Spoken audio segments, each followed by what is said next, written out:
Okay.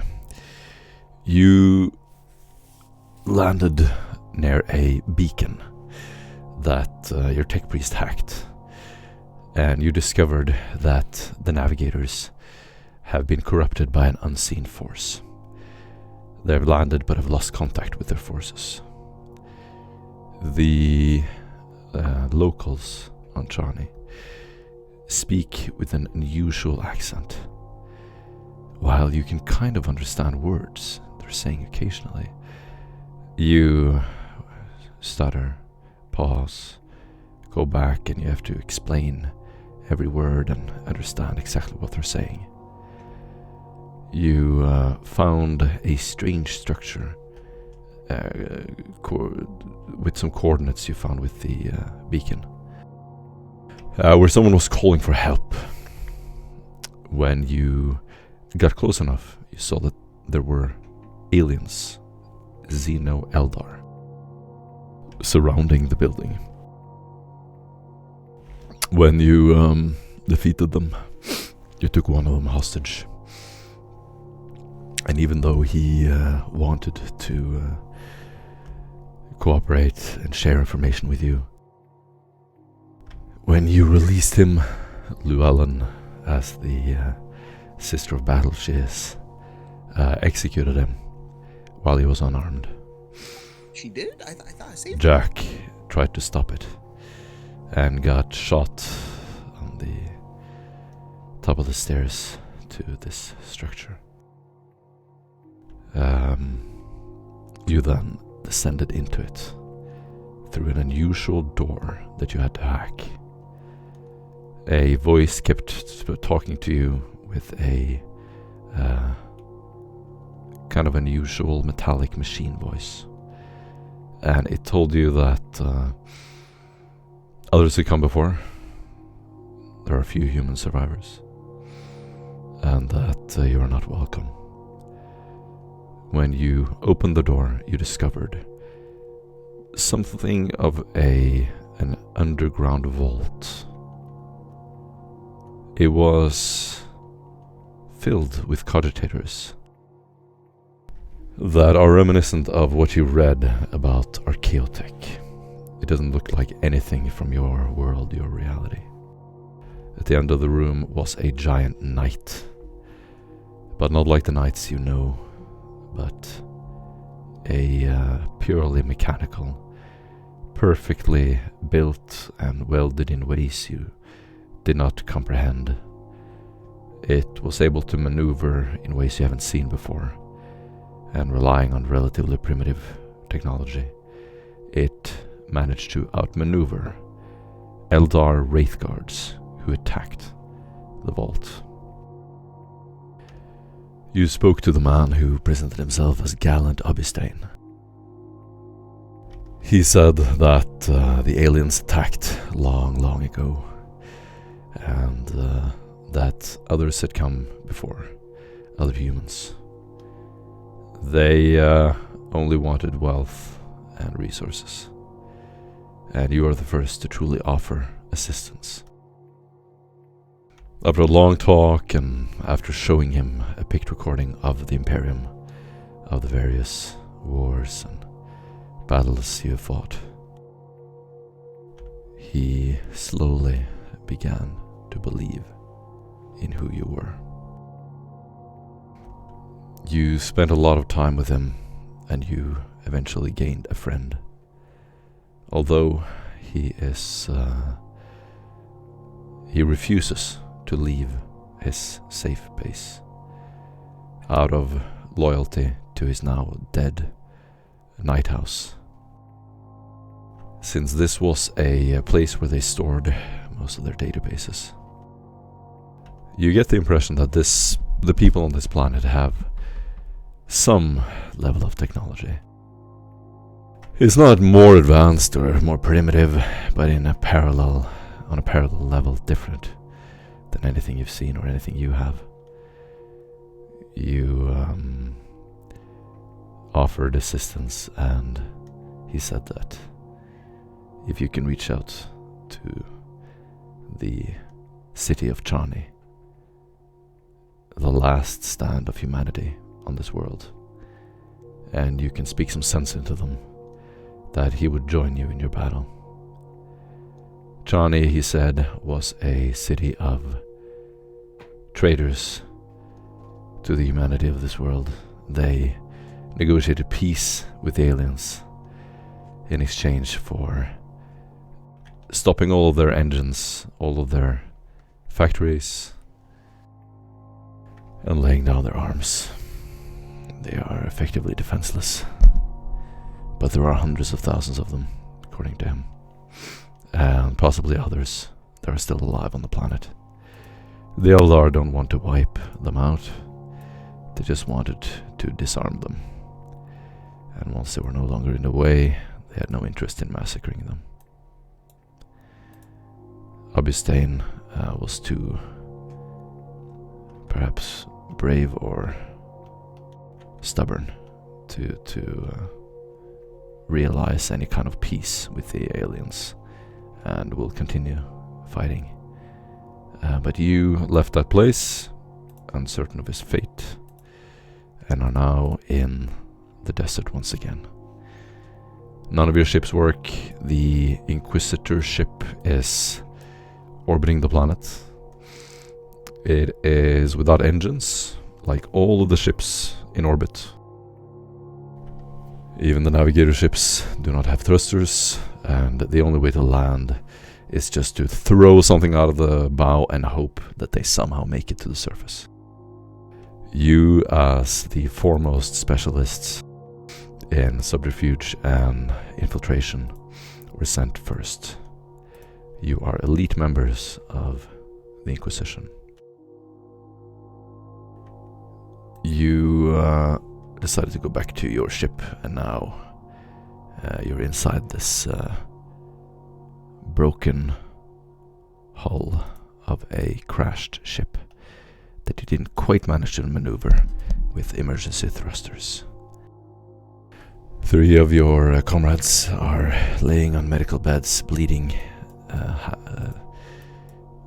barely alive, kept alive by first aid, and their limbs will need replacing. The game itself, as usual, remember that you are acolytes, you're trained, you're not regular humans, you're absolutely fanatical, dedicated to the Imperium and the Inquisition. You are recruited because you're fanatics. As also, things have consequences. Eventually, as we play, the campaign will open up. Right now it's been railroaded because we're at the beginning of the mission. For a little while you'll be able to do whatever you want, and you should plan things well. You should make good choices, because there is no direction or anything I've planned. This is cooperative storytelling. You make stuff up, fill things in. I don't have anything like a prepared route to present to you. We just both improvise the best as we go. I love immersion. I love in-character role-playing and exposition. Don't like a lot of comments or out-of-character talk. Let's begin on the ship. So you're in a role-playing scene, and 3 of the men are laying on medical beds. Jack, the commissar, and Sergei. As you wander around the ship, you will see Llewellyn occasionally stop by one of the cogitators and fill in some data. She is meticulously detailing every part of the Eldari weaponry, every part of the battle, how they fought, anything at all that you can learn. She will walk around and take notes from your observations. She is fanatically obsessed with finding their weaknesses and learning how to defeat them better. The leader of your warband, Hector, is walking around trying to repair the ship. Jack, what are you... Okay, no, you're dead, or dying. So, Yeah. I guess you don't have a character. I don't. Tave. No, Tave. You don't have a character. Aquilian, You still wanted to play Quillian, right? Brad? Yes. Okay. Quillian, I believe you're the only person currently standing on the ship. You wake up from doing some maintenance and work on the ship, and you walk down to the medical bay. You will see Jack, the commissar, and Sergei laying on the medical beds. Jack, what do you look like when he looks down on your mangled body? You see Jack. He's a tall black man who's like looks hardened now, and he's like groaning in pain as he rolls in bed, and he kind of like clutches where his hand used to be, and he's just like rolling in bed and trying to like focus on the work, but he can't because he's in too much pain. Excellent. And Commissar, what does he look like there on the floor?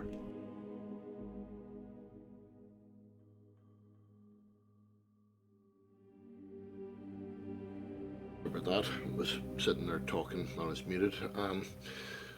Commissar is lying quite still on the bed. You can see that his arm has been torn off. Strips of flesh are hanging down.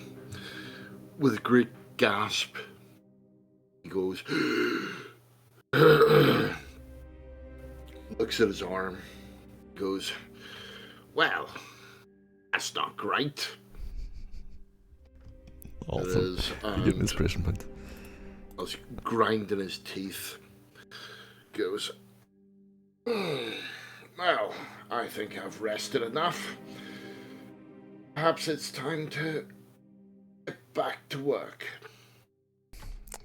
Sergei, what do you look like? Takes up his hat, puts it back on, and... I'm gonna say that the commissar is out of commission. He's just staying down. You're... Okay. Yep. Sergei.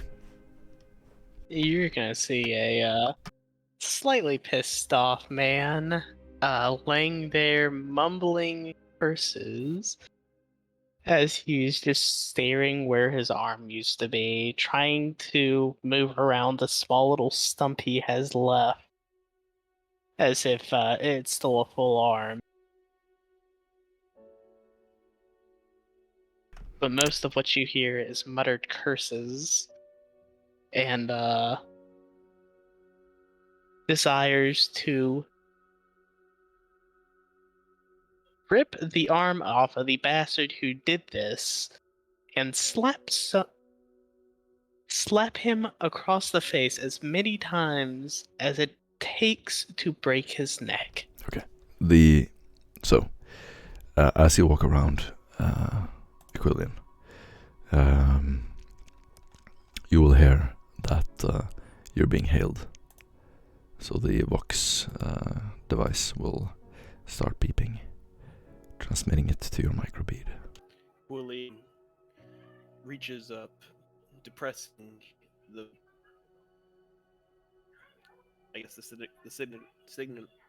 signaling device. "Hello, who is this?" You will hear some static for a while before you hear Hector's voice. "Get up to the bridge now!" "I'll be there momentarily. Do you or Llewellyn have any Medicaid skills? We have 3 critically injured men in the Medicaid bay, and I'm unqualified to render them care."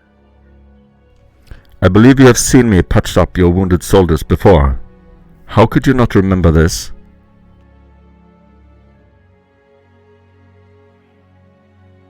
"You know my powers take a toll upon my mind." He will just cut the line.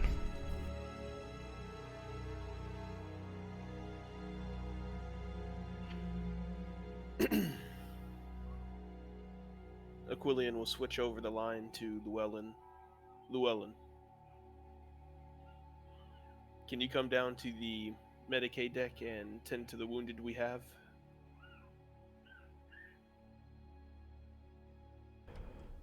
Llewellyn will, after a few minutes, the door will slide open and she will just nonchalantly walk in and begin first aid. Aquilian walking by, covered in his dark black cloak that has now been shredded by laser fire. You can see the blacky gloss reflective armor that he wears underneath, along with a silver chain with a dangling Imperial Aquila hanging around his neck. Sick, you get inspiration points. Awesome. Hey Brad, can you get closer to the mic? It's really low. Oh, sorry. Thank you. Alrighty. What do you do, Brad? I reach a hand out, putting it on Llewellyn's shoulder, telling her thank you, and to take care. These men fought valiantly, and they will be needed soon. Excellent. And Aquilian would walk with the doors opening with a hydraulic hiss, and everyone would hear the receding footsteps of carapace boots on metal meshwork frames, resounding in the distance as it eventually dies off. Awesome. The stairs leading up take quite a while to ascend. Finally, you walk across the bridge. There are loose wires and a few machines hanging from the ceiling. Hector is leaning down. He has his work pants on, padded boots, and knee pads. He is holding a multi-tool, has a bunch of tools on the floor, and is at work trying to repair your central cogitator. As you enter, he turns around and he's going to just sort of look up at you and acknowledge your presence and keep repairing the ship.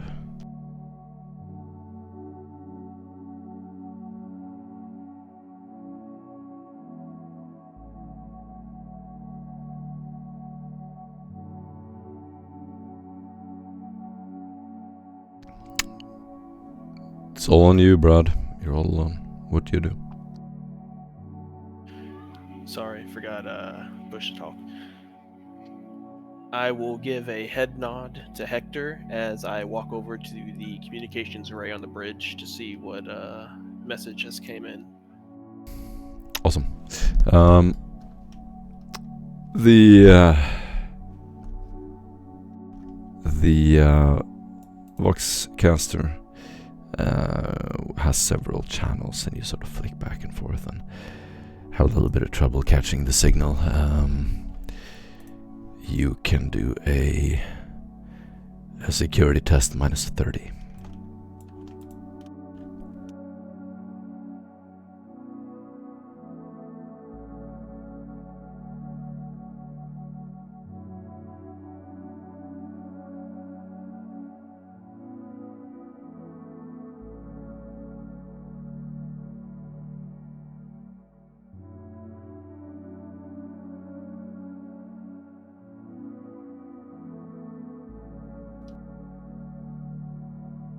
Security minus 30, and if you have Technolingua, you can do that as well.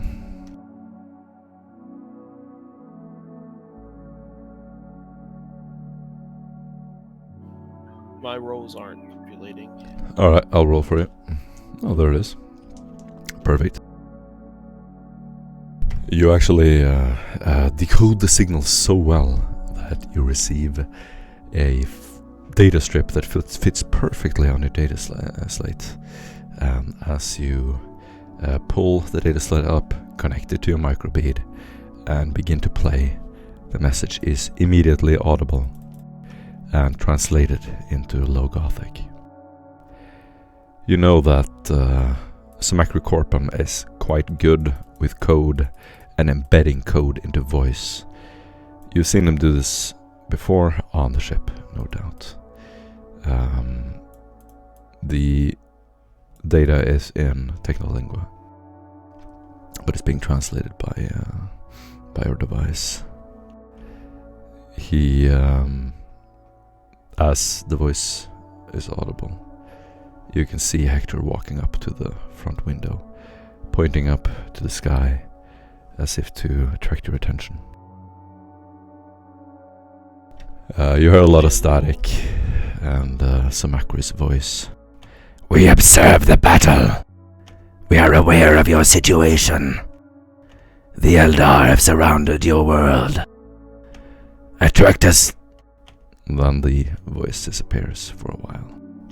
as you can. Reinforcements will arrive shortly. Do not touch anything that looks alien or unusual. A lot of static again. After a pause, you will hear. The Archconfessor and Inquisitor will join you when it's deemed to be safe. And then you only hear the word beacon. All of this is through extreme distortion. On the word reinforcements, you will hear a crack and then a huge slam. Hector waves you over to the window.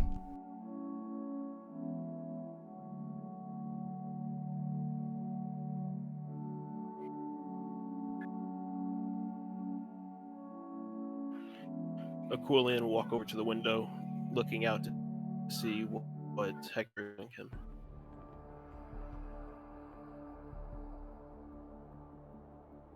So he's pointing up at the sky, and up there you can barely see a little bit of light, but then suddenly, almost like thunder, or if you've seen a gunfight through smoke, you will see little lights flickering in the sky. A great battle is taking place somewhere far above you. Deep in the desert, you can see several drop pods opening and someone stepping out of them. Hector immediately will sit back and sort of slide up from the ledge, grabbing his rifle and immediately running across the bridge.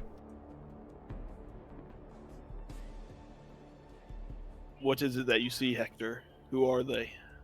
He runs past you.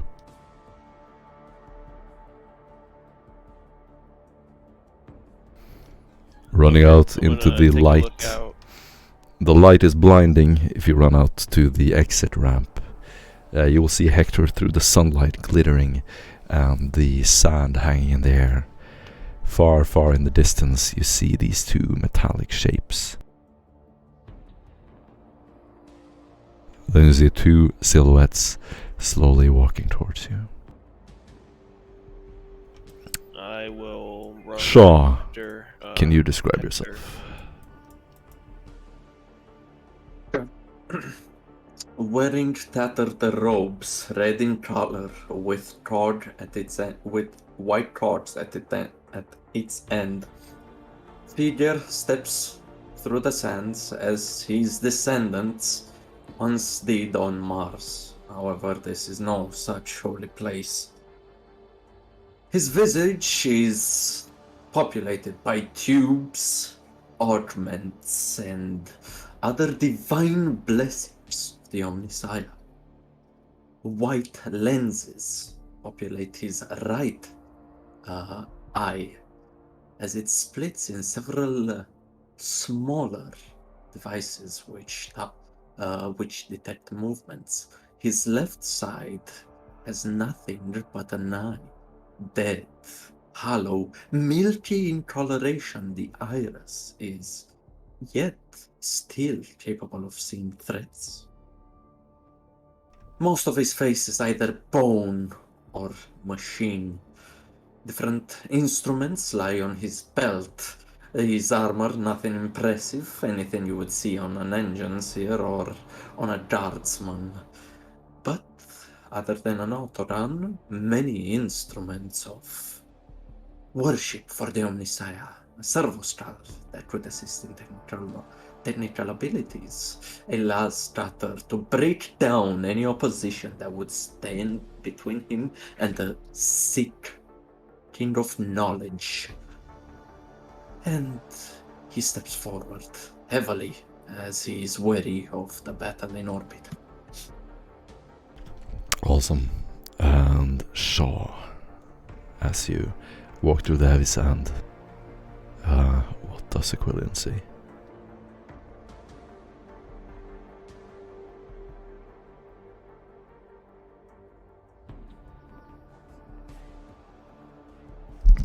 Aaron, are you here?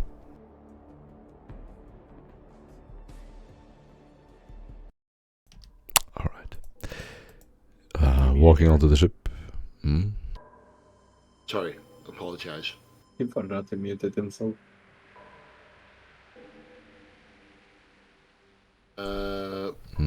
Sorry, what do you called? I was looking for a token on Google. Sorry, apologize.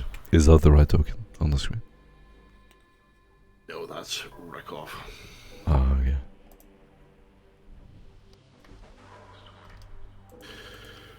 So, going behind the, well, as he would say, what he called the tech priest, is incredibly young looking commissar. His face is completely unblemished, completely white, and already starting to get red in the sun. You can see that by his gait, he's not as confident as, well, frankly, anyone in your party. And really, probably shouldn't be here. As he has an old battered lasgun. He has the holster for a chainsword that has been lost and is rather keeping to himself at present. Awesome. What kind of first impression would either of you give? Would one be afraid, or do you carry a certain aura of authority or competence in anything? Askellon would stand as tall as he can as he walks up to this new member of the party, looking him up and down. And are you skilled in Medicae? I am a tech priest, a master of science. I am skilled in many things. You will say Good. that sort of outside the door of the ship, as the wind blows by, you can just hear this muffled mechanical voice piercing through this windy sand. You are?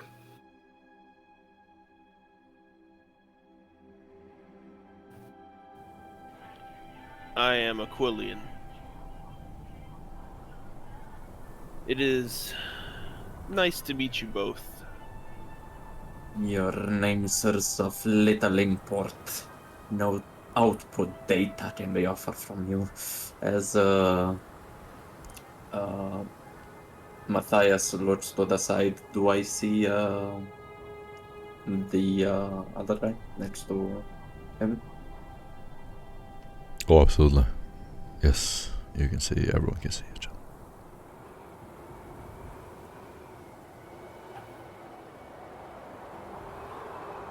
Ah, I see. As he darts to his left, Matthias' eyes, well, his remaining organic eye seems to, with all the capabilities of a lack of muscle structure on his face, he seems to display surprise as his blessed cognition feeds back information as seeing Hector's visage. Ah, derogate. Hector is holding a hand in front of his face, squinting intensely. You can see that he's holding on to the side of the ship, not really eager to be standing here for much longer. He has an advanced cybernetic voice implant, and is wearing armored overalls with metal plates covering vulnerable areas. His intense blue eyes light up in the orange glow of the desert, and as you can see, his perfectly shaped hair that he always combs in the morning with lots of oil is now flowing over to one side, making him look quite comical. He's self-conscious of this, grabbing his hair and sort of leaning on the ship, indicating that he wants to go inside. I make all due haste to get inside. You will get in and immediately turn around to the corner and desperately begin combing his hair with his hands, correcting it, hoping that no one sees him. As he turns around, he pulls down his coat, clears his throat, and begins walking into the ship. I immediately ask the... Well, it would be improper to address Hector, as I have made my presence known, and he does not seem to be bothered by a lower-ranking official. I shall bother his assistant as I see him. As I look towards him. Aquilion, correct? Ah, for a name you find so useless, you pronounce it so fluently. Yes. Make yourself even more useful. You said you had wounded.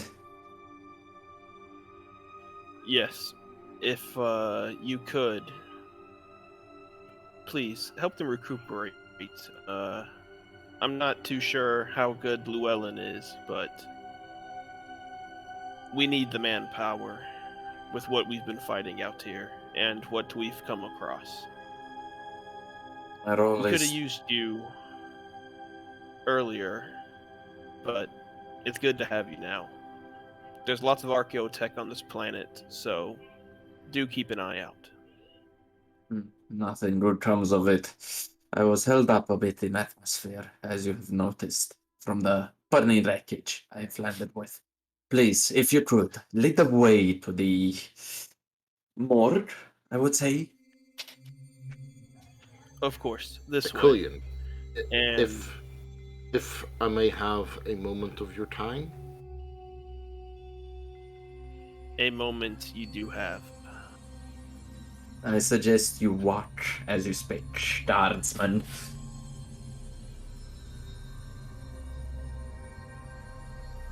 He's just gonna sit and stare at him.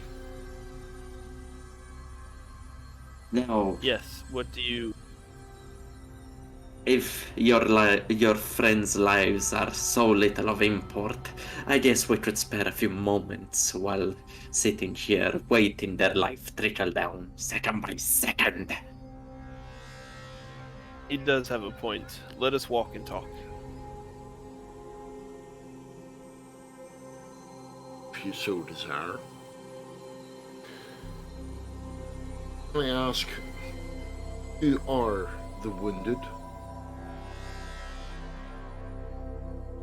We have a psyker known as Ulu, our unfortunate team Jack. medic Sergey, James. Oh, Jack. Yeah.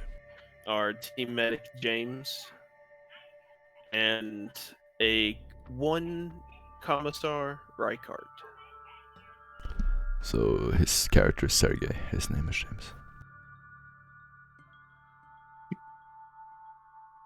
And the commissar is alive? For the time being, yes. Minus an arm.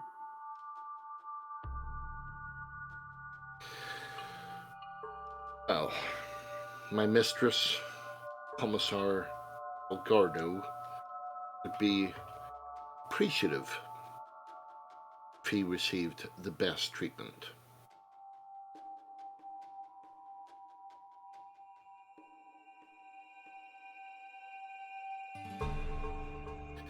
I'm here to replace him until such time as he is fit to resume his duties.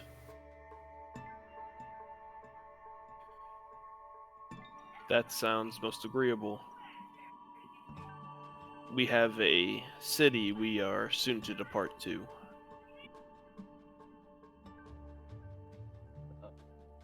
As the word, the highest level of care or similar has been heard by Matthias, he will be scoffing, saying, "You shall receive the most efficient, whether he will either live on his legs or he will die." If he dies, then your position is very tenuous. Well, and I am glad you are both so very enthusiastic about your jobs. Let's get to it.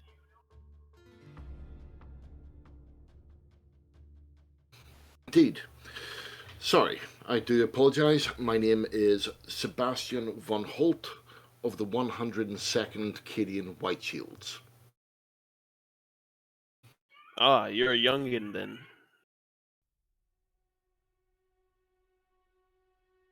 I have I didn't know we graduated. took child soldiers. I have graduated from the academy, as it were. And you'll actually see that he has a blue band across his cap, showing that he is a cadet commissar. Well, for one so young, you have much to prove. Come along. It is nice to be acquainted with you, though. I hope you survive.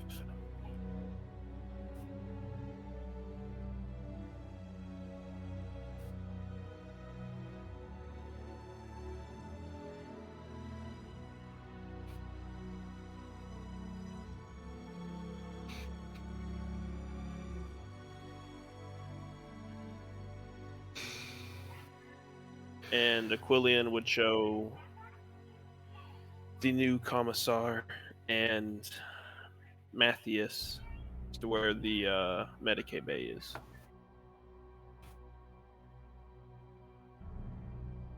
As you wander Well, into the room, Let's have a look. a smell of medicine and oils is lingering in the air. The wounded are laying on medical beds, completely out. Llewellyn has been patching them up with the help of 2 medical servitors. The servitors slowly walk around the tables and will lean down occasionally, and you can see them zip up any kind of open wounds. They have been given the proper injections, and Llewellyn is sort of just loitering, sitting on a chair, getting up, looking at their eyes, opening their eyelids, completely devoid of emotion. The door opens. She doesn't even look over as you enter the room. You can smell the smell of decay. The amount of flesh and blood that these men have lost is substantial. There are buckets and containers of blood and guts of body parts, an arm, hair, a leg there. And you can see on these tables they're laying out, missing various limbs. It is not clear whether they will be able to do much help. Do you? I immediately check the status of the wounded men. I then say, They appear to be stable enough. Adequate work. as I turn towards the sororities and say, Above that of my expectations. Well done. I then look to the rest of the wounded and my receptors as they breathe in the postulant smell of rotting flesh, as it is written in scripture that soon the temples of organic matter shall decay, and here they are, as it is written. There's only one way to bring them back, hopefully without the use of holy cybernetics only bestowed upon those that seek the wisdom of the Omnissiah, for the machine god knows all. Awesome. Inspiration point. But yeah, is there any way to save their hands? I don't assume so. To do what? Is there any way to save their appendages? No. They have been pulverized by Xeno weapons. One of them is completely black. It's like something that's been fried over an open fire. The other one has been blown open from the inside. So you just see the bones shattered, and then all of the flesh just been like divided from it. The rot of flame. See, look at the other one. An explosion, no. Perhaps an implosion followed by the latter. Yes. They cannot stand. I shall prepare them for cybernetics. As he says with a very disappointed voice. Llewellyn looks over at you, dead lazy eyes. Eldar weapons are designed to maim and disable. They are cruel and cunning. She points to Olu's stump. You do well not to give such creatures human characteristics. Their weapons maim because they do not possess true intelligence to make them deadly. All weapons, all ships, all instruments of death made in a forge world, and death is that we dispense. She will be totally silent, just her hand slowly going down to her plasma pistol. Looking down at it and then up at you, kind of shy. Elder weapons are made to maim because it costs more for the Imperium to treat those men than it does to bury those men. The inspiration point. Say that. Perhaps for your kind it is. For us, putting that together, lumps of meat like yourselves, it's nothing but a simple matter. As his bone jaw begins to unclench and he exhales with force a plume of smoke, sweet in its smell, and you can distinguish incense and holy ointments from it. We must assure that no further diseases spread. As his back eventually he elongates his back as he seems to become bigger, and from his spine 3 cylinders seem to erect, and as they push back into his cloak, more smoke seems to fill the room, sweet in nature, calming, and seeming to throw away corruption. You cannot quite see it, but you feel it in some way. Awesome. There is work to be done. And I look through the room and say, those who can assist, do so. Those who cannot, leave and make yourself useful. How much of your face is visible, or under your cape? What would one see in terms of augmentations and so on? Pretty much all the in his throat there are plates and tubes, which shows that he has a voice augmentation. As for the face itself, the hood stops at just above the eyebrows. There is no head, no skin, no muscle. It's either bone, metal, glass, or that one eye, which seems milky in color as if it's blind, yet it seems somehow to still perceive motion, color, movement. Either he deceives you, or it's still functioning despite its look. Nice. Guys, what do you do? Feel free to add as much body horror to him as possible. Underneath his cloak, very rarely, if you peek inside, you wish you wouldn't. Oof. Okay, well, do all of you just want to rest the You'll rest see of the night now? Von Holt move, what he called, beside the bed of Reckart, and what he called unsling his lasgun.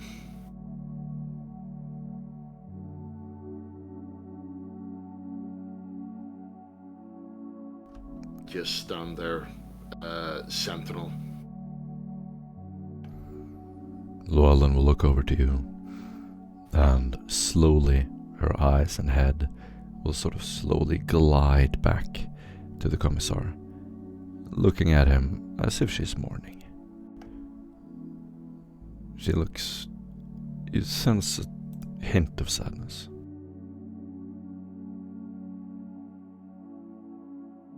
I shall move from the most critically wounded that seem to either not be fully stabilized or whose life is in peril to the most stable. I would start with with a commissar, going to Sergei and Ulu and Jack Wig, as he seems to hold his stab. Matthias will basically slap his arm away and say, "Move! I cannot see the wound."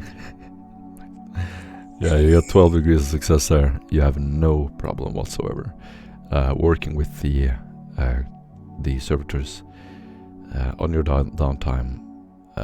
You will be able to patch these men up. They do have the missing limb condition and will need cybernetics. Other than that, you are all stable.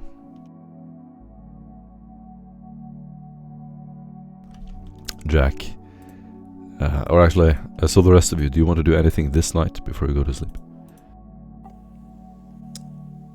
Oh yeah, I do. Can I not you, Jack. You haven't woken up yet. Sorry. Oh, I'm knocked out, aren't I? Yeah, my bad. Jetra wakes up and I immediately... the anesthesia is too far as I'm mid-process to attaching his nerve. No. I wake up, I just see your face with like a skull half covered in metal. I'm just like, what is this? And then you knock me out. I just unclench my jaw and this puff of smoke blows in your face and you just hit the back of your head bonk on the table. Yeah, and Jack's head's just like, I'm in the warp. I'm about to die. Awesome. I look at the dustman. He'll wake up later. I got a shaky Gannic hand. Wouldn't want us to make a slip now, wouldn't we? Alright. You sleep for the night, wake up the next day. Wait. Okay. Matthias, how good are you with communication devices? I am a data predator. I am somewhat capable, yet if it's anything too complex, I'm afraid I will not be able to suffice. However, if it's something that would appear on a hive world or in a militarum tent, I can easily access it. Good. Meet me in the informations center. Combat information center.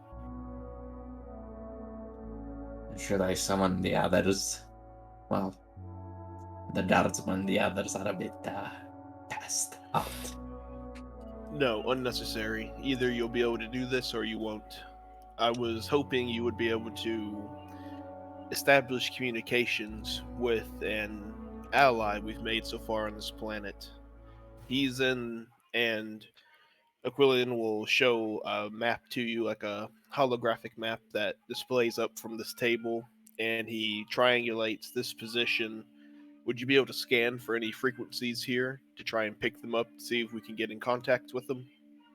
I look at the table and I say, communications outside orbit are difficult due to small particles of lead. As for inside the planet, let me take a look.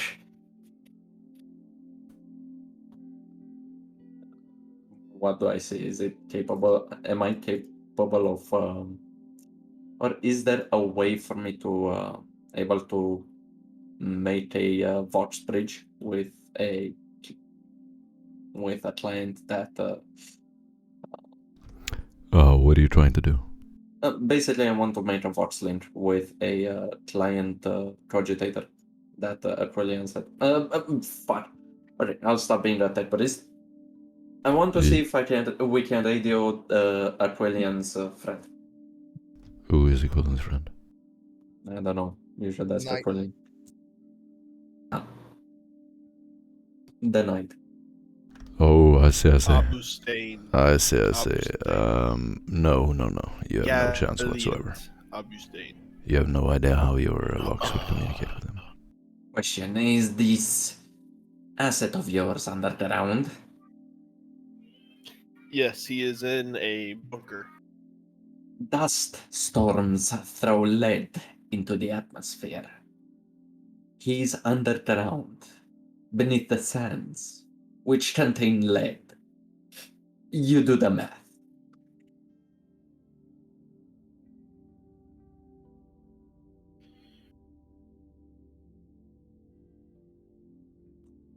I see. As for the others, superior, as I look towards Hector. Several of your men seems to be missing limbs. I would consider this high priority. Are there any other emergencies on this ship that I should be aware of?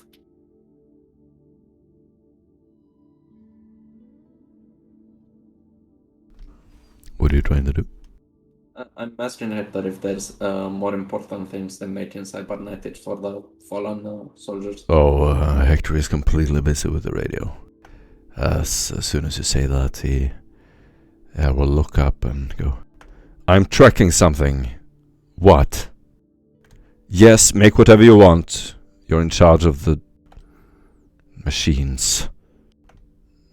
He looks back down, annoyed. He speaks to you like he would speak to a common servitor. Ignorant. As he steps to the side and say, You, Aquilian, fetch me towards the location of that where you store your inventory, your spare parts, cybernetics. You know what those are, right? Yes, come this way. Maybe you'll be able to make something for our missing limbed soldiers. I can assist you if you would like. Perhaps. It entirely depends on what you can offer. My skill is no part small. And for the rest of the day, unless we need to sleep, we'll be busy making cybernetics. Got it. Roll me a tech use test. You are making... So what exactly are you missing, Olu and I'll assist. James? I'm missing a hand, and the other two missing arms. Left arm. Left arm, left hand, okay. I have no idea what hand I'm missing because I wasn't there for that. You were missing your left hand. Yeah. Ah, good. Both of you. Okay, 2 left hands then. Two left arms and one left hand. Yeah, that would be under the same thing. As Matthias goes through that template, and turns around towards Aquilin. You said 2 left arms? According to all the battle data that we have gathered along our journey, we have assumed that you would need a left leg. Perhaps the data is inconclusive. Very well. 2 left arms it shall be. Excellent. It's funny you bring that up. I saw that in the reports as well.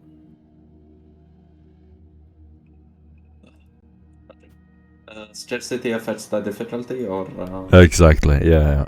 Correct. That was what I was looking up here.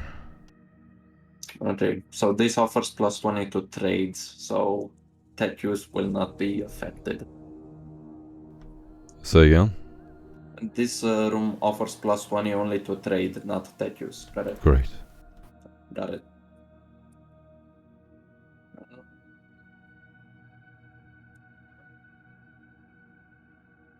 I'm gonna use my server skull and the assistant. No, I misspoke. You do get plus 20 to weapon crafting.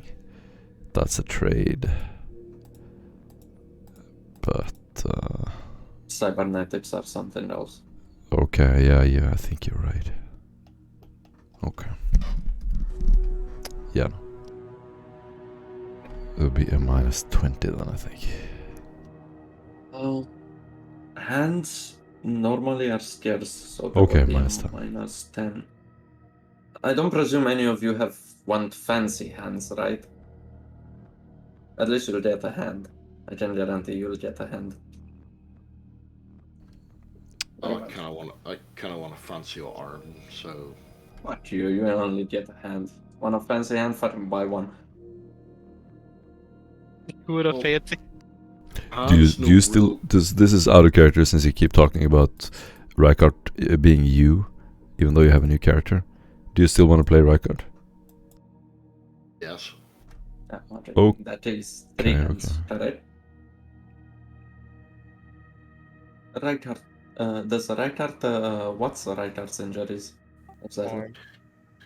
Arm. Missing left arm. Oh my god, 3 left arms? What the No, fuck? no, no. 1 hand, 2 arms. It's a full body, yeah. It's a full arm, dude. Don't worry. Ah, nah, you don't tell me you're getting rid of my stub. You can keep it. You can say how big the cybernetic is. Right, eventually we will make them. The first batch is complete.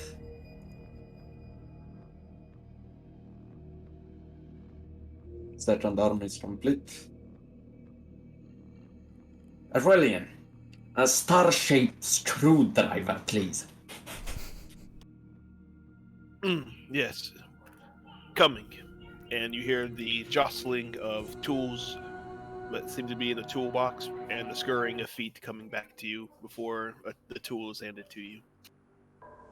You made for an excellent tech addict. I love it. You both get an inspiration point. Thank you for the compliment, Matthias. It is show the limitations of your flesh, considering this an compliment. Work on it. Be better. And the final thing is done. Awesome. So describe the scene for us. The cybernetics are not complex in nature, yet they are not simple as well. Due to the plethora of components we have on board, Matthias is capable of making a pretty solid tungsten skeleton. The servo structures of the 2 hands, which require more intensive embedment, is pretty solid, and it will not feel any different than the normal arm that they have lost. As for the hand, that's a bit tricky. Revisiting the sickbay, he has to flesh carve his Jack's stub, as to make sure that the nerves are basically pulled through the muscle into the imports of the new hand. So, this would easily function as a most efficient data transmission of the intended user towards the hand. It's good that he's knocked unconscious because pulling on someone's nerve endings is, yeah. So Jack's just like in his sleep, he's just grimacing, like making a face of absolute agony. And you see him like it would be the medical equivalent of a bone and chisel, as he basically sculpts your flesh into something that would fit the socket of the hand. But you're not gonna lose it up to your elbow, at least. Okay. Yeah. Jack's just like grimacing in his sleep, and he's kind of like tossing and trying to move his stump away as you do that. The cybernetics will do their job. They are neither worse nor better than your organic hands. They do offer, however, a +2 to armor to that location. Jack, since you're the one receiving it, do you want to describe how it looks visually? The hand? Or just a normal? Yeah, sure. Like the hand I get, it's like slightly bigger than my original hand, but like not by much where people would notice. And this hand's like, it's like this hand's like a kind of like a glove. It's kind of like gold plated, and it kind of like has like those scribbles and some insignias on it for the holy oils, and has like some oil on it because of the tech priest just loves doing that type of stuff. Nice. Do you want to do Sergei's? Do you do anything unusual with Sergei's operation? I'll let Sergei describe his armament. Feel free to describe it as you want, Sergei. I bet that the tech priest would look at the basic guardsman and go, I bet he's very rustic, very down to earth, and very what's minimalist. So you just see this basic kind of construction arm, and eventually when he does wake up, he's going to look at it, and it is going to immediately be wrapped in whatever he can find, probably medical wraps, to make sure that it doesn't look like he's got a giant fucking metal arm. So is it like the Terminator arm? Yeah, think Terminator. Apologies, we ran out of plasteel. Not enough to cover the tungsten, but it is reinforced. And also, he may or may not try to punch a wall to test it out. I wouldn't do that if I were you. Your nerve endings are in the tip of every part of that arm. It won't feel any different if you punch it with your real one. But it's metal, it's not nerves. How does that work? Yes, severe the machine confusion. split assures that there will be a smooth transition between that of your organic arm and that of the metal one. Your brain, limited in its cognition, confuses the impact as pain. The arm won't break, but mayhaps your mind will. He's just staring straight back at this tech priest in the most unamused fashion ever. Then he stares back at his hand and starts flexing it. Eventually the tech priest will say, "This is where you say, thank you." Thank you. As he goes to do some other stuff. Oh yes, the commissar's arm, unless he's not there. Yeah, as well, feel free to describe Promisor. 1 second, be up here.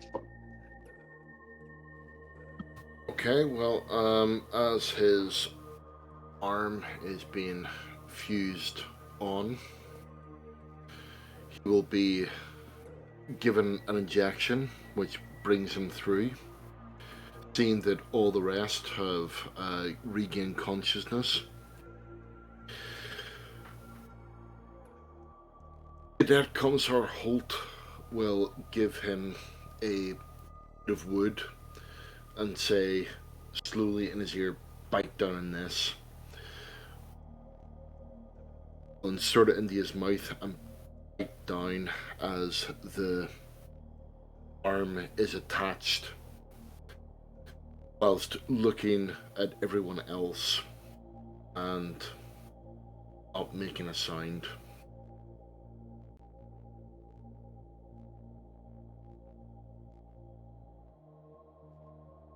Then, once the arm is attached, we'll actually say that, yes, I feel I need to rest for a few moments. Because Sebastian will close the curtains and the commissar will pass out. Oh yeah, when you say a rest, Jack just says, well-deserved rest, Commissar.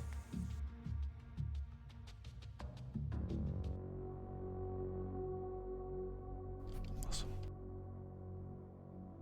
What do you do for the rest of the day? Oh yeah, what's your, are we like back to full, or are we just like bare minimum? Yeah. Everyone is back to full. Okay.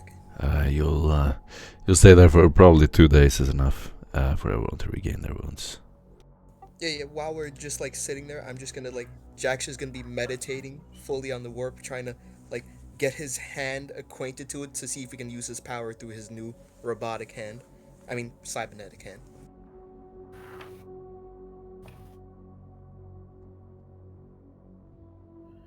Aquilian will be in the hold, looking over history of about night houses, their decorum, and all the night houses that were listed as part of the Imperium.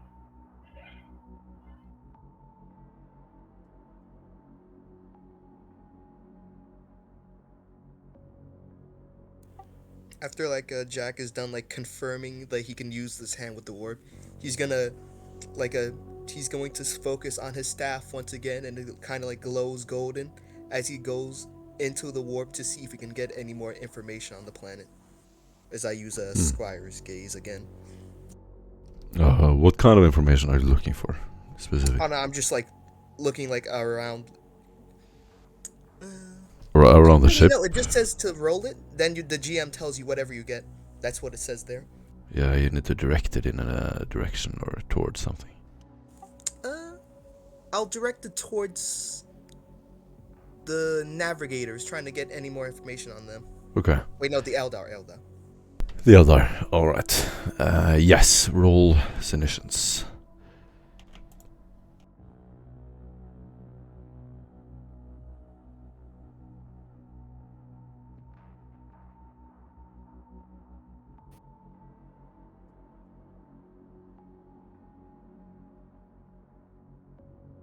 That's with a 4 plus 100, and yeah, it is a success for sure.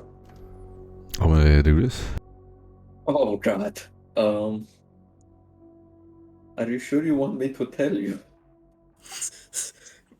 Oh god. Okay, well, it's 3 plus 11, 14. 14 degrees? Yeah, still Jesus. anything 10, right? So Ulu, did you already describe how you did this, or did I miss it? Yeah, I described. Okay, Jack was just you want me to do it again? So No, it's fine. So, alright, so you're sitting there meditating and focusing up at the sky. You're closing your eyes, and in your inner vision, you can see the life in the eyes of the Eldar. When you looked into its eyes, it was something in there, was some kind of life, some kind of consciousness. You try to grab a hold of that. Intention. What intention do they have? And you seek up to the skies, and in deep meditation, you will sit there for hours. Whenever anyone opens the door, you will see Olu sitting there, hands folded, his eyes closed, slowly breathing through his nose, his eyes occasionally flickering, sort of just looking around in the room under his eyelids. And you can see a world in ruins, burning cities, broken landscape. The earth is shattered. The earth opens up and swallows the buildings. They slowly glide in, and you can see the rubble sort of depart and split from the buildings. Far, far above, in the clouds, there's this mist created from the bombardment. You can see ships, Eldari ships, able to fly within the planet's surface. And with this advantage, they have obliterated the humans. The ships scan the surface, and you see critters. Looks like these tiny little humans. Look like ants. And they're running around under pieces of stone and rubble, working together to find what could shield them from the scans of these flying ships. You see caves deep underground, where you see these ants, like an ant colony, crawling around in these deeply complex and deeply sort of interconnected ant colonies deep underground. And the center of the planet, you feel a presence sitting still, and it is calling for you. And you can do a... Let's see...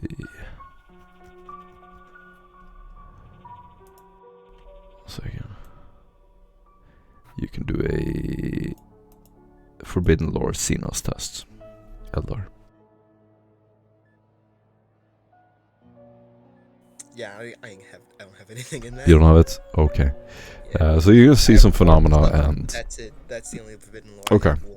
You don't understand exactly what you're seeing, but basically it's some kind of presence in the middle of the world. It is calling for someone.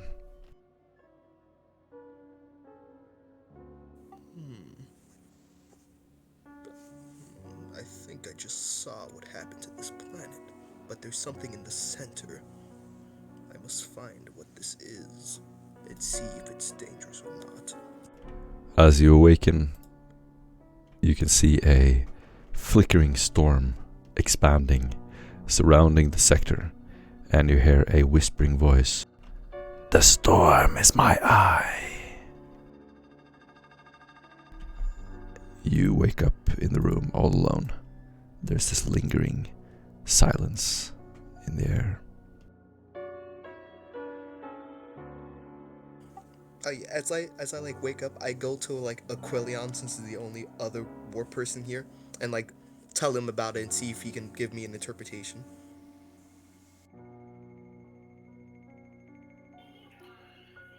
Well, from what you said, it seems like something's locked away at the center of this planet, and it's calling out for assistance from something. Maybe the Eldar imprisoned it here. Maybe they're trying to keep it imprisoned here. I'm not too sure. Do you think it could be But helpful, it is- or is it a trap?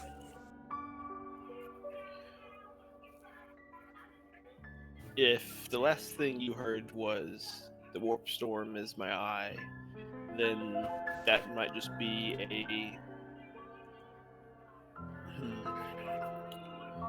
very figurative like language.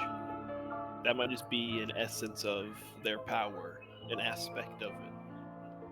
And if it is this terrible, I doubt we want to release this individual. Yes. Probably demon if it has a warp storm, or a very powerful psycho. Well, either the case, what's most interesting from your fever dream Not a dream. is that Yes, but the Eldari, they can travel around on the planet with their ships. Maybe it would be to our benefit to capture one. Yes, but can anyone use them? Because I feel like the tech priest would absolutely destroy before even trying to use it. It matters not. It is what is in our best interest in our service to the Inquisitor. That trumps what he could do, potentially. Hmm. I Yes. might be able to fly.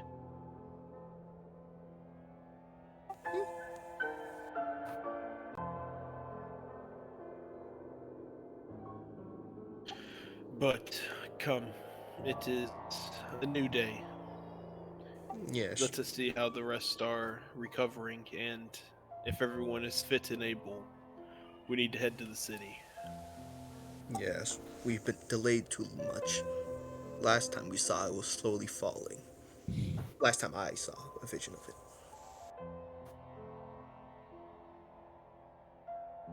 You leave the dark room of the hold and wander back to the sickbay. The commissar, Reichardt, is about to wake up, being the last to be fully healed.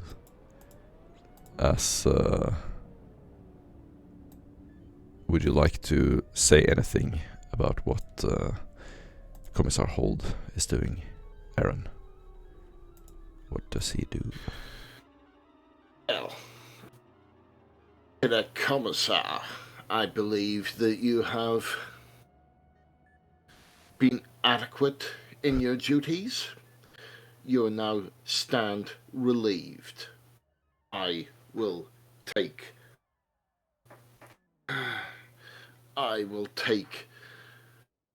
my former position. You will defend this ship. Understood? Which he'll nod, and it's okay. Well,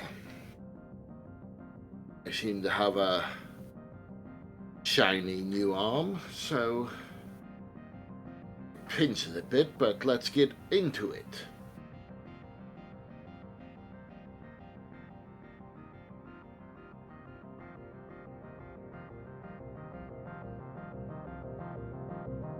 And with that, he will do what?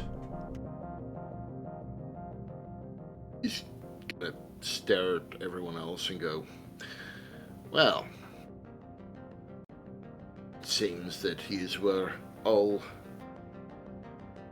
shall we say, disappointed at my demise. Oh no, Commissar. We're all happy to have you back. Now, how's that arm Oh. feel? Well, there we go. Someone who wants to speak, Yes. instead of standing there like gumless idiots. Well, some people just don't feel like talking today. It was a great battle. I would say skirmish, but True. Not a battle unless there's at least 100 men. yes. Worst thing is, I now have to give Commissar Elise Delgano a throne. She is the last of our class not to have an augmentation.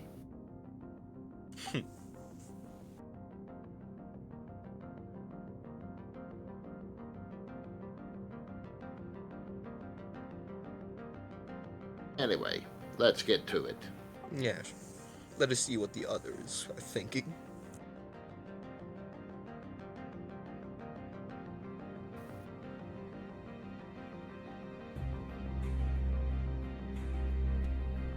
Go ahead, Gus. You're still in the role-playing scene. What do you do? Yeah. That Commissar, before you leave, I want you to make sure this ship is secure. I want you to ensure it is, airtight, shall we say. I want you to patrol its perimeter. Any failure will be a failure on you. Do you understand?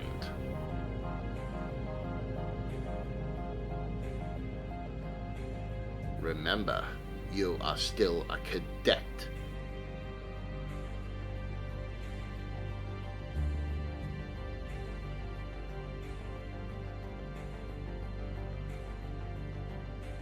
So, gentlemen, shall we move on?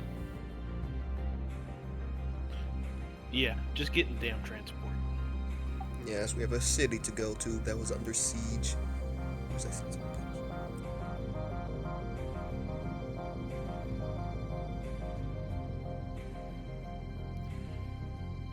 Hector, have you gathered the supplies we'll need for this small foray out to the city?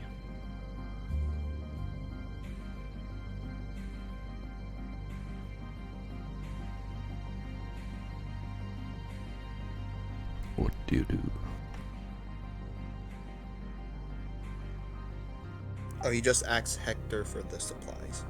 If he, yeah. Hector will be busy. He's working. Check it Not yourself, bro. Well then, I hope you all have the necessary supplies for your survival on this trip. Come along, the transports await. Yes, all we need is the suits and the rations, and we should be fine. And ammunition, of course. And we should be fine. Yes, ammunition. That would be handy. valuable.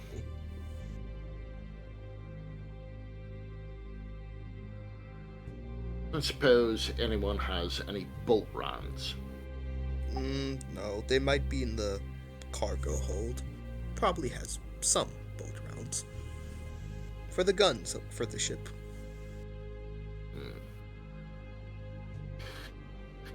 Oh well. Onwards and upwards. Check to make sure so you at least have one clip of ammo. Extra clip. No, it's fine. I have this. And he shows the password. I just take out my chain axe and rev it. I have this. Yours is better, but still. Anyway, let's get moving. Time is, well, precious. There seems to be, well, diminishing period of time in which we will not be alone. And as he says, he's looking up to the sky. There's little flashes of light. Who do you think is winning?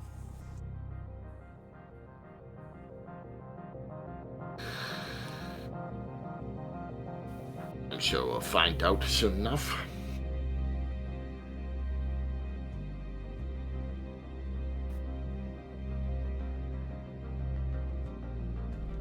Alright, you don't take anything with you and wander out into the desert. Fuck The, that, we're um, taking No, us. no. We at least take rations and ammo, my man. Come on. You need to say what you do. It's a role-playing game. You describe your scenes. You're painting an image. Okay. You grab everything of importance on the ship. Supplies, water, food. You'll grab your environment suits. Llewellyn, I'm not helping with a fucking NPC. Fuck you. Fuck you. Role-playing the fucking role-playing game. Fuck all you guys. Role-playing the fucking game. Okay, you going out of the fucking desert. You have a fucking water flask. Fine. Good. let's fucking go. You got shit. Do you bring your vehicles?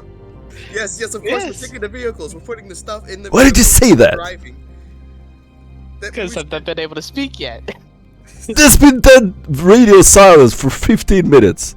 No. Me and Commissar have been talking. No one else has done anything. Yeah, I've been trying to speak, but those two keep talking. You should speak up then, my man. There was tons of dead air. What? No, they were. You gotta be Always on the talking. ball. So I'm saying, come on, guys. That's a different thing. Alright, we walk out in the desert. You fucking got nothing. What? Oh, no. You know what? Fuck that. I mean, you're bringing it to this level. Do you guys want... Okay, you bring your fucking supplies. Yes. Okay, let me in your explain. cars. We're in the cars. Okay, Bring the who's supplies, fucking we're driving? driving off. Who's driving? I'm driving one. Okay, tab out of whatever fucking tabs you're in. Who's fucking driving? I'm driving. Okay, like, fucking guys, come on. Oh yeah, Commissar just. Okay. You're driving, Sergey, one of the vehicles. The other one was destroyed. I don't know if we did the summary of you repairing it. But you got one vehicle, 2 bikes. I'm taking 5. a fucking bite. I'm in the vehicle because I can't drive. 5 seats for a vehicle, correct? Hello, can you hear me? Yeah, you got a van and like a beach buggy. Two bikes. I'll take a What do you do? Come on. I'm taking a bike with a fucking sidecar full of shit. Primarily rations and ammo. Just flooded with fucking backpacks and ammo. And You just see Sergey using his new arm carrying like 5 fucking packs full of ammo and rations and water. Just putting it into the Nice. fucking sidecar and saying, "Are we fucking ready yet, guys?" I will. Nice. As I say this, and Jack is to my left, I'll say to him, "Don't tell him his spine isn't reinforced. It will give up eventually if he goes that way. I won't. You'll learn from this. He should learn first. The flesh is weak. Mm, Takes too easily to the blessings of the machine god." Out of the corner of your eye, you see a guardsman staring at you. Is your batch hunting yet? What, boy? Keep packing. I'm back. God damn it! Pack Do you not see more. the sidecar? Better. There is nothing else I can fit into this goddamn sidecar. Then It's fit drive for the a car dog. off. Why do you dilly-dally? Go, boy. We have to go. Eventually, guard- as we prepare ourselves, I check sure that everyone has their environmental suits. 2 las packs for the environmental suit that will give us in active hostile environment 9 days of energy for our suits. As filtration plugs are also mandatory, as well as either gas masks or rebreathers will be given to each and every one of you. Rations, besides the, sidecar, which is fucking filled all with them. Each, I would request that every free space you have, it should have rations in your inventory.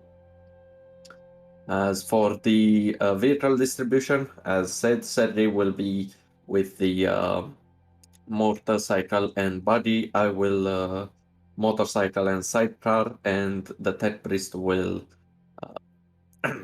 and Matthias will set himself up on the driver's seat of the body. Aquilian will come and sit down in the passenger seat next to Matthias. You know how to navigate? Jack sits behind you. Aquilian looks over. No. Fuck off. Jack, do you know how to navigate? I can use the warp. If that's your competition, sit where you are. Come on, you can trust me. This by myself. I can navigate. Just who's got a fucking map? Don't worry, I can drive and look at the map at the same time. I can look at Jesus the map. Christ! As he, from his spine, a very thick tentacle comes, and on the steering wheel, it explodes this socket as it embeds it with a spike. The body stirs to life as its Prometheum engine is aroused. Blessed be its name, Visage, Saint of Roads, rising the construct and it is ready. Without making movements with his arms, the body makes some control maneuvers to see if it's functional. Satisfied with the results, Matthias will signal you, Sergei, that we're ready to move forward. You will be... he will say that Matthias, through hand sign, that I will be the point man. You follow. You just see Sergey just kind of swing his left arm around in a circle, and you just hear the little motorbike start up and revving. And you just see him just staring like, come on, let's go. I've been waiting. Come on. With a roar, the body sallies forth through the ramp, hitting the sandy ground hard, yet its suspension, refusing to give on to this brutal planet, maintains its trajectory as we leave nothing but dust behind us. Thank you, Tabby. You drive out into the dry desert. There is a lingering orange glow over the horizon. To the north, you can see mountain ranges. A sort of strange mist is lingering above the ship. You're in a valley. As soon as you begin to drive, the sand kicks up and starts hitting the front windscreen. You will hear this almost like it's raining sand, these little drips of sand hitting it. It is disturbing at first. You're unable to read or focus. So you sit there. After a little while, it kind of gets hypnotic, and you all sit down into your seats and get used to the loud noise of the machine roaring and the trickling of sand. As you notice the sound begin to kick up, you will inevitably place a tarp over the van, and whoever is on the bike, you'll probably be wearing a helmet with a visor. Even though you have environmental suits, you notice that the air is extremely toxic. It begins to burn immediately, and without the proper covering, you would damage your lungs and your vocal cords. You begin to drive, and any of you can roll a d100 for a random encounter. Oh, yeah, Boy, did I miss this. as Jack gets used to like the rocking of the car and the sound of the sound of the set hitting it, Jack starts to focus on his staff once again and just goes to the warp to see if he can see anything new about the city instead of it just falling slowly. Or is that a different thing? It's as if I never left. This is just funny. I'm so sorry. 96 is our lucky or unlucky number.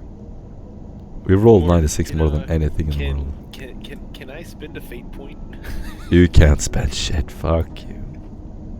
No, Brad. You know that only if it's skill Anytime checks. we have free time, I'm using this skill, my man. I'm not gonna lie to you. This has no cooldown. For random encounters, you can't roll nothing. No, I'm just looking at the city. I'm trying to get information for the city. Yeah. What if I gotcha. burn a little fate point for you, Morton? Yeah, you can't buy your way out of this, Brad. You goofed. I cool. You goofed and Well, also. this is a nice homecoming. Thank you, fellas. I guess we are going to save that. You are driving towards the city, and a random encounter doesn't necessarily have to be a battle. It could just be the outcome of something. So you're driving toward the city, and you will slowly begin to see in the horizon the shape, the outline of what looks like a wall. Do any of you want to make any preparations? Oh, Jack, as he kind of like senses something in front of him, he kind of like gets out of his trance and like casts the warp speed on himself. I will signal through the box to the bike behind us. Kill engine. We seem to face an obstacle ahead of us. Ready yourself. Awesome.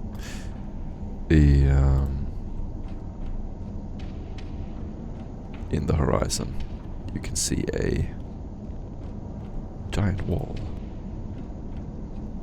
The air is filled with these orange clouds of sand slowly flowing across the sand dunes. You begin to see the shape of ivory walls and towers. A monumental city rises behind the walls. You can just see the outline of them now. As you drive closer, you will begin to see carts, people gathering outside the walls. The walls are very tall, and the buildings that you see have an unusual architecture. After driving a little further, you will start to see these ivory towers with a silhouette of a man inside walking around. Far in the far distance, you can see palaces rise behind this wall of townhouses above the wall. Hordes of people dressed in rags, dragging carts and riding on unusual beasts will begin to be visible outside the walls.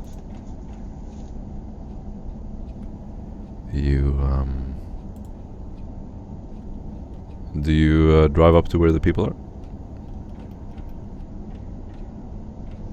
I would like, before driving up to the people, we will stop at a comfortable distance where we could, Matthias would be able to conceal the vehicle. He will get off the vehicle, grab from within his cloak a pair of binoculars, and shimmy towards until he can identify whatever humanoid entity we have encountered at a distance. So you use your monocular, pull it out. You can already see people pointing in your direction. The people are unusual looking. Some of them have these small, almost like they look like emeralds in their cheeks. Their skulls are a little bit unusual. Strictly speaking, they look slightly mutated. Others are do not seem to carry any mutation. Although there are some unusual looking people here, unlike anything you've seen before. They seem to have adapted strangely to the environment. Most of them are dressed in rags with cloth pulled around their mouth. I would shimmy back to the vehicle and ask the others. Humanoid creatures derived from human. Beautiful form. Yet they seem to have mutated to be more suitable for the environment. Have you encountered any of them? No, we've only seen the knight and his servant. They told you anything about the denizens of this city? I don't remember anything. What sort of mutation? Yes, how far? Can I use meditate to guess the deviation? If you have lore, nature, with what was it? Infused knowledge help?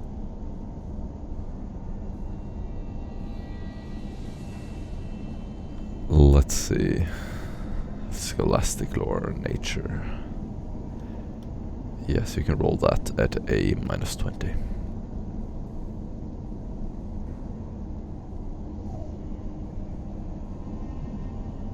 Yep, okay, very well. That's what I will do.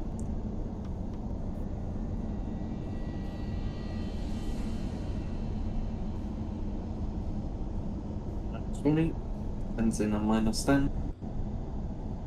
50-50. And it's a success. Sick. The mutations. So what did you want to find out about them? Usually an Imperial citizen is somewhere between 90% to 95% human. Ordrins and the hobby version, whose name I forgot, are in between 90 and 85%. I want to know whether they're subhumans, humans, or mutants. No, they're humans. And mutations are cosmetic adaptations. So it's within Natural cosmetic human adaptation. acceptable. Yeah. No bearing on their health or fitness or anything. Their mutations are not unordinary compared to that of a void-born or a hive-born. They seem to still maintain the status quo of 90% human genome and above. Therefore, they are considered, in the eyes of the Lex Imperialis, as human. Okay, so they're not mutants. No, not even humans. Acceptable quality. Okay, we can work with that. If there were mutants, we would have to purge them. I'm afraid there are a lot more of them than us. Exactly. Either way, That is why I was worried about that. they are aware of our presence here. Did they seem hostile or just curious of why we're here? Through the binoculars. Would I discern any of that? Like, could he see him pointing like anything? Right, yeah. So, as soon as they spot your vehicles, you can see some of them starting to wave to the massive stone gates that are opening in the walls. A few unusual vehicles will start rolling out from the wall and slowly sort of rolling down in the sand toward you. Other than that, no one seems to pay you any special notice. They just walk inside, and you don't feel like you've attracted any special attention. You notice above the walls that there are several giant airships. They look like zeppelins, but with a bunch of stuff attached to it. The vehicles stop up on a sand dune in front. As you can see, it's a welcoming committee. Actually, welcoming for once. If they were serious, they would use those zeppelins. Although mayhaps they wouldn't be able to keep up with us should we flee. And we should take this olive branch that they've offered. I assume some of you are capable of lowering thyself in presence of less technologically advanced variants of us, yes? Yes. I will go talk if no one else is willing. I would be very cautious. I know. I have my Something is not right. Oh yeah, was my vision of like a thing falling this place, or is that a different place? You have no idea. Ah. Wow. Anyway, yeah, I just like, since no one else said anything, I just like start walking towards them. You walk out of your car. Actually, no, I dash towards them with my blazing. Yeah. How about, since they're welcoming, let's not I know. prove that. I'm not going to burn the ground or anything. I'll stop a few paces ahead. How far are they? Are you sure you want to do this? No, I want to be like how like, so if I should like go fast or not. Do you want to go for it? Fast? Yeah, I don't want to go fast. I'm just gonna start slowly walking towards them. Okay. So you walk up I have like the warp sand speed dune, active, but I'm not using it right now. I just keep it retained. and you will see that they're also walking out of their cars. They look similar to auto carriages from Hive Worlds. You've seen these on Habways before. They are sort of just slapped together pieces of metal plates, and very sturdy, thick wheels. made to drive through the sand, and as you approach, they will begin to wave you over to them. You don't have to do the thing, but how do you approach? What do you look like when you approach? Do you make any gesture? When I approach, I've like kind of concealed. Oh no, Josie. Anyway, when I approached him, I slowly walked towards them. I handed my chain axe to the tech beast because that's intimidating. And I only have my revolver on my hip, but I have it hidden behind my cloak. And I have my staff, and I'm just slowly walking towards them with the staff, kind of looking like I'm slow and have a bad back or something like that, to make me look more defenseless. And you'll hear over the intercom, "Got the group. Something is not quite right. Spurs and prepare to engage." I whisper into the beats, "Do not do it too fast, otherwise they might notice and be suspicious." These humans have mainly dark skin like you, Jack. They do not look like your comrades. As you approach them, they seem to have a friendly gesture with their hand raised and one finger up in the air, pointing up. And he will take a step forward and bow. Oh, I bow. I also bow to him because I'm just assuming that's a greeting for them. This man is wearing a deep blue scarf that is wrapped around his face and mouth. He has a cloth over his head. You can only see his forehead and his eyes. His eyes are colored kind of like grayish, dark skin, and he is squinting heavily. They have very narrow eyes. As he sort of takes a step forward, he will reach out his hand in a stop gesture. Oh, I stop and just look at him And you hear, "Ongagara." You can do a linguistics test, -30.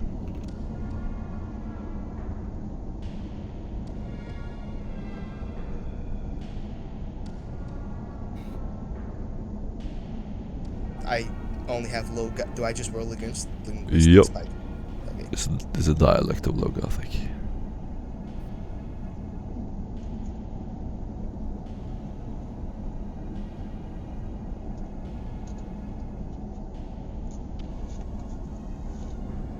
-30, right?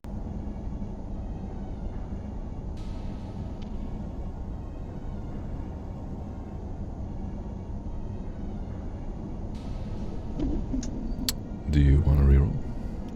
No, you can't hit it. You have no idea what he said. He will repeat the same thing, taking another step forward. The men behind him will raise their weapons. I kind of raise my hands in the air and drop my staff a little. I slowly place it down. I'm just I cannot understand whatever you're saying in Low Gothic because I'm. So how do they react for me doing that? As soon as you lower your weapon, they will sort of slowly lower theirs as well. He will keep talking gibberish, pointing to your friends, pointing to you. He will make wide gestures with his hands, trying to paint images in the sky, pointing up, pointing to a circle in the air, making a circular movement with his hand, and then forming his hands into a cup. He will throw it towards you, make various point back to the city, where you can see that a crowd of people have gathered outside the gate. Ripsaw's gonna walk over there with his I kind of dog. whisper into my beads. I'm I do not understand what they are saying. Hold there! You are completely useless. Why should I know a planet that has not been visited in centuries language? Look here, we'll Figure a different way You out. have to approach slowly, cause you look a lot different than them. I don't really care. I'll Well, if I get shot, I blame you. If I get I'll shot, I'll probably laugh. I like. I'll personally stop Ripsaw from leaving the body, as you see this tech priest in bright orange cloak, as it seems to melt with the sand around him, saying, "Our blessed form might frighten the less enlightened." As you see him, whatever cybernetics he has, or whatever exposed unnatural formation for a human he would have, it's either covered by gear or bandages. I am able to communicate with such primitives. You stay here. Make yourself modest beforehand. Okay, yeah. I just like signal to them. I like put my hand to like my ear, then I put a like cross out in the sky like X. I don't understand, and then I point. I turn back. I point, and I like move my hand forward to like signal him to come forward, so they at least know someone's coming instead of just someone randomly walking up. He'll tilt his head very heavily to one side, look at you with a narrow look, and point again at the ground. Unkan. Yeah, I hold up one finger and I like say like I put one finger in and I say in like my language one person's coming, and I just say I like do like a gesture like one. I like turn over there. I do like a gesture like someone's walking over here. One of them is. You will hold up his index finger and repeat the gesture 2 times, very firmly with his hand up in the air. Then he just rests his hands by his hips, looking over the sand dunes. Yeah, I'm just like, you should probably get here fast, because I don't know what he's doing, and I feel like he might be trying to offer peace, but I can't really understand. I make my way there in sort of a jogging motion. As I come closer, I put both of my hands up as to show that I have come unarmed, well, with no ill intent. And after noticing from a distance their way of communication, I'm pretty certain that I'm capable of, well, at least interpret their gesture and make similar gestures as to relay our message towards them, although in a limited I like point my hands vocabulary. to you, and I bow and like go like kind of behind you. And I will use the. Can I like sort of decipher their language using a talent? Which one? Lexographer. The character can attempt any linguistics check in which he is not trained as an untrained skill, as if it were not a special skill. Yeah, sure. Unless it's a linguistic, which I would know, but I doubt I would. Correct? Has been isolated for like a while. They probably have their own language and culture and all that stuff. Well, I will attempt this instant.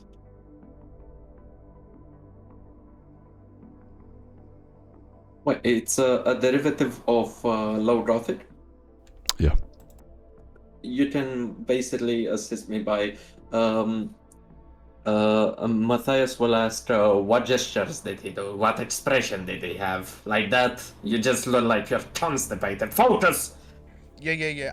I repeat the stuff that he did, because I don't remember all the stuff he did besides the last one. I will also use a fate point for a plus 10. Oh fuck! Success with 7.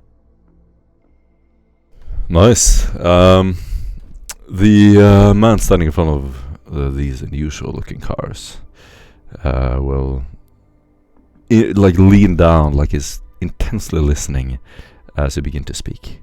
What do you say?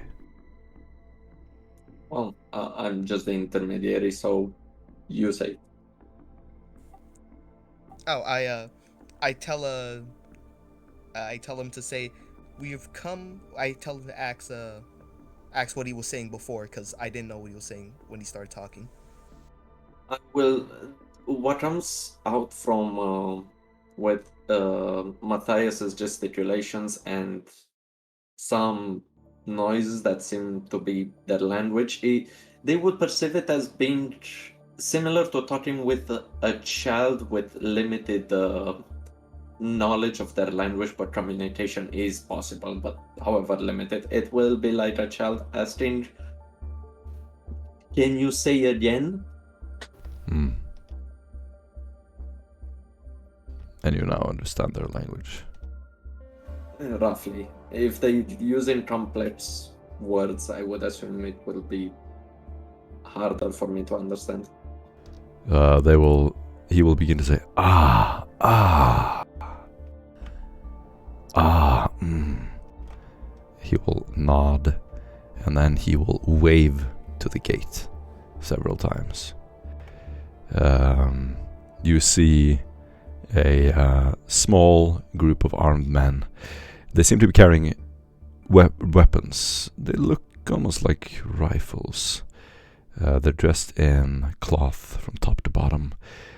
Some of them seem to have shining armor, as if old medieval armor. But they have presumably rifles of some kind. They look quite advanced. There are quite a lot of small details on them. They will move out like a unit and begin to approach you. There is a man in the middle walking with them. And the rest of the locals that met you will immediately scatter and begin to run. Yeah, I asked the tech piece, like, what did he say? He just grunted and he looked a bit surprised. Let me try something. And basically what the recipient would hear is friend. As I point to the men that approach us. The men will just gather around you with their weapons. They have masks and look quite intimidating. You have no idea what the weapons are capable of. All of them are holding their weapons now just pointed at the sand. There are several cars beginning to drive up to the wall. And one of them will step forward. Hello. I kind of like point to myself and point to my staff to see if I can like pick it up. If they'd let me pick it up. Hello. Yeah, he comes up, points at you, points at the gate. Come with us. Oh, I can understand you. I pick up my staff and like start moving with them because I could kill them all, but I'm trying to not kill anyone right now. Leave your car at the gate. Oh, all of us? He will make a circle around you and point to the people in the car. I speak into the Vox. She wants all of us to come.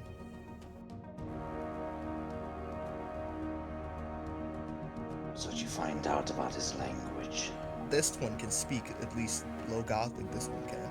The rest of them, I do not. Aquilian gets out of the buggy and begins walking towards the collection of soldiers and Matthias and Jack. You have all your weapons on you? Yes. Ripsaw will make his way over to the rest. Commissar?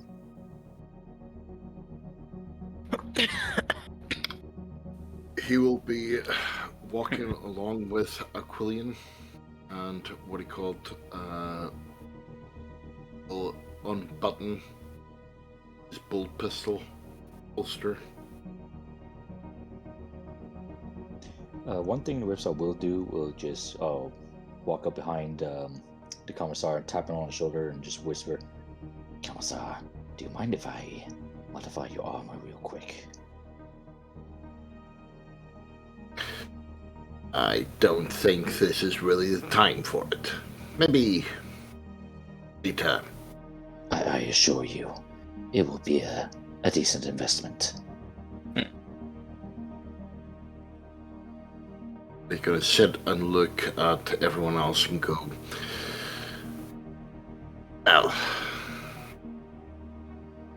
if it's quick, Of course. And as long I'll as go I ahead. don't have to expose myself. Well, I don't think anyone will be able to see your whatever clothing you wear underneath the armor. And Whipsaw will go ahead and use the armor monger. So It was a joke. Tech priests do not understand sarcasm. Oh, a joke. Ha ha ha ha ha ha ha. Yes, You you get didn't expression. get it, did you? Not at all.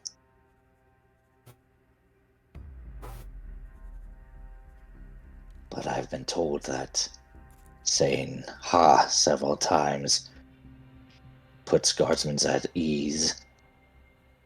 Who told you this? A dying guardsman. I'm just gonna keep my mouth shut. From the I'd like to distance, say- you see the gaze of a guardsman. I'm not Nice. guardsman. I'm a commissar. I have gone through the order. It doesn't matter.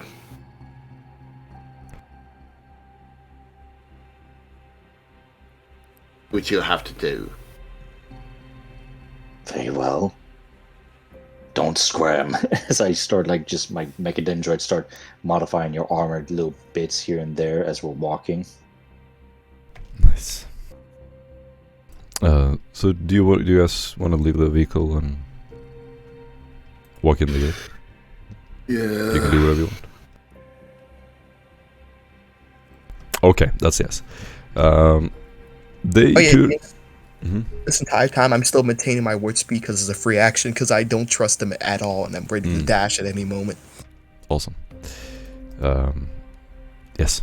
So you walk past a few of these houses.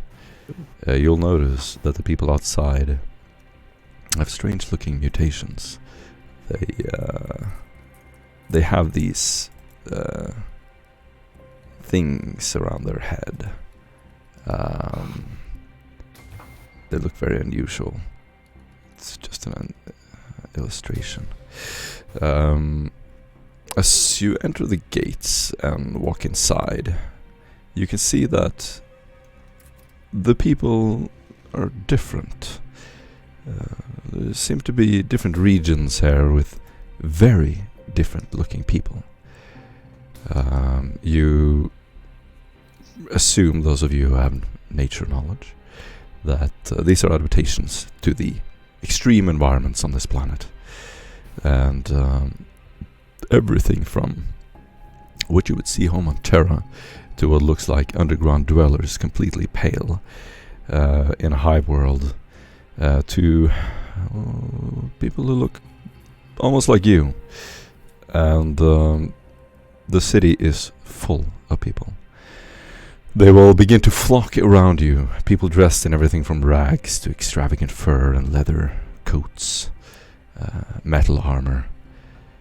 You can see stone and clay houses, several stories high. Beautiful carved symbols, statues, markets, people carrying food and goods from far and wide. And a giant round building rises very clearly in front of you as the guards begin to lead you up a cobblestone road in the middle of the city. And in the far horizon you see an unusual dark Gothic palace. It doesn't take long before people begin to whisper and gather. A few begin to pray in front of you. Women will throw themselves on the floor. You'll see some of them grabbing at your feet. And you pick up you data predator. you succeeded the linguistics test. You pick up that some of them are saying, "Save us, please save us. Have you come from the skies? Are you the ones who have been sent to save us?" As you walk through the city as these walking engines of war full of gear and weapons up to the castle. Just in the corner of your eye, you can see a man dressed in your clothing. He is a crewman from one of your vessels. He will spot you, his eyes go wide, and then he runs into a back alley. As you're led up to the fortress, that's where we can round off the session. It's a very, very short session. Yeah. Well, we started an hour later. It's